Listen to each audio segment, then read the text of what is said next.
तर मित्रांनो, स्वागत आहे तुमचं एसएम योजना गुरु यूट्यूब चॅनलमध्ये। तर मित्रांनो, पीएम किसान महासन्मान निधी योजनेचा हप्ता या दिवशी मिळणार, पहा वेळ आणि तारीख सविस्तर अपडेट। तर मित्रांनो, पीएम किसान महासन्मान निधी योजना ही केंद्र सरकारकडून राबवली जाणारी सर्वात मोठी योजना आहे। या योजनेच्या माध्यमातून आतापर्यंत शेतकरी बांधवांना 18 हप्ते यशस्वीरित्या टाकण्यात आलेले आहेत। येणारा 19 हप्ता तो पण शेतकऱ्यांच्या खात्यामध्ये टाकण्यात येणार आहे।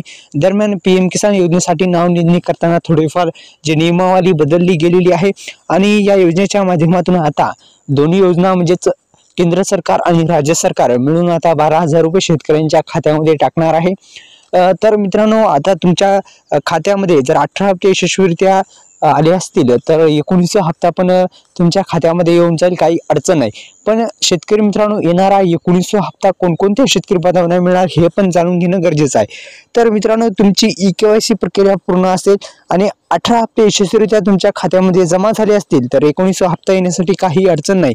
पण लँड सेटिंग स्टेटस असेल, जर प्रॉब्लेम आला असेल तर हप्ते स्टॉप होत असतात, सर्वांना माहिती आहे। तर मित्रांनो, लँड सेटिंग स्टेटस, आधार सेटिंग स्टेटस तसेच ई-केवायसी प्रक्रिया हे 2-3 प्रॉब्लेम दुरुस्त करा, कारण की हे जर प्रॉब्लेम दुरुस्त झाले नाहीत तर तुम्हाला अडचण येऊ शकते आणि हप्ते जे स्टॉप होऊ शकतात। पीएम किसान आणि नमो पण, आणि पीएम किसान योजनेचे झाले तर नमोचे पण हप्ते स्टॉप होत असतात। तर मित्रांनो, लक्षात घ्या, हे 2-3 प्रॉब्लेम दुरुस्त करा।